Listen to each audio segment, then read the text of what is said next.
Chers amis Noahide, bonjour. Je voudrais aujourd'hui continuer sur la vidéo de la semaine dernière avec le rapport du prophète Jérémie aux nations. Quel rapport avec la paracha universelle? Parce que cette semaine nous lisons paracha Matot et Maasé, mais qu'en même temps, dans toutes les synagogues, on va lire pour la deuxième fois consécutive le passage du livre de Jérémie. La semaine dernière, nous avons lu le premier chapitre du livre de Jérémie. Cette semaine, nous allons lire le deuxième et puis terminer par un verset du chapitre 3, puis deux versets du chapitre 4. Pourquoi ces textes sont-ils lus actuellement? Parce que nous sommes dans la période de Ben Hametzarim, dans ce qui rappelle donc les événements ayant mené à la destruction du temple de Jérusalem. Et rappelons que le temple de Jérusalem avait une influence non seulement pour le peuple juif lui-même, mais pour toutes les nations du monde. Alors, un premier point qui a été lu dans le premier chapitre du livre de Jérémie, Akadosh Baruch Hu Dieu lui dit « Je t'ai désigné comme le prophète des nations ».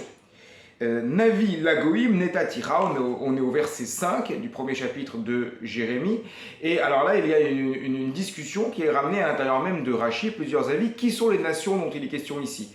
S'agit-il des nations? C'est une des opinions qui est amenée, qui ne se comportent pas bien avec Dieu. Donc le prophète Jérémie a également pour mission, de la même manière de ce qu'il fait aux Juifs, de dire aux nations, attention, il y a une manière de se rapprocher de Dieu, ce qu'on appelle tout simplement les lois noachides. D'ailleurs, les lois noachides dont il est question par allusion dans le second chapitre de Jérémie et dans le commentaire de Rashi, puisqu'à un moment Rashi va interpréter la prophétie adressée à Jérémie en disant « J'avais donné jusqu'à présent au monde entier 7 mitzvot, j'ai donné 7 mitzvot, 7 commandements, maintenant j'en ai rajouté 606 pour Israël. » Mais continuons donc dans le livre de Jérémie, un peu plus tard au verset 10 du chapitre 1er, eh bien il dit, voilà, je t'ai donné comme mission en ce jour, à la Goïm, sur les peuples, à Mamlarot, sur les royaumes, voilà la mission que tu vas avoir. Donc ici, c'est explicite, et Rashi nous dit, je t'ai nommé sur les nations.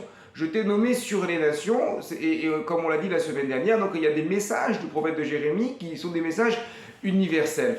Et ce qui va m'intéresser particulièrement, c'est le chapitre 4. Au début du chapitre 4, puisque évidemment, vous savez, il n'y a pas que des prophètes, que des prophéties de remontrance, d'admonestation. Il va y avoir toujours des prophéties. Les prophéties sont toujours positives. Alors, il y a des choses des fois très dures qui sont annoncées, des malheurs. On n'est pas dans un monde imaginaire dans lequel tout est bien sûr, on est dans la réalité, mais il y a toujours un espoir. La prophétie est toujours associée à l'espoir. Alors, au début du chapitre 4, donc sur les deux derniers versets qui sont lus dans l'Haftara de cette semaine, il est écrit « Si tu revenais, ô Israël, im tashuv Israël, neum Hashem, elai tashuv, reviens vers moi, veim tasir shekutsecha, j'enverrai tes abominations, mipanaï, de devant moi, velo tanoud, tu ne seras plus exilé, mise de côté.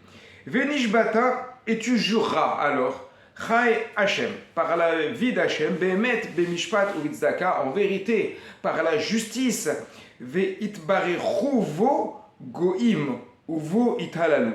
Et ils seront bénis par toi les nations, et par lui, ils seront bénis par lui, plutôt pas par toi, mais par lui, c'est-à-dire par Akadosh Baruch Hu, les nations, et par lui, italalu, ils seront loués. On peut traduire ainsi. Qu'est-ce que dit Rashi ici?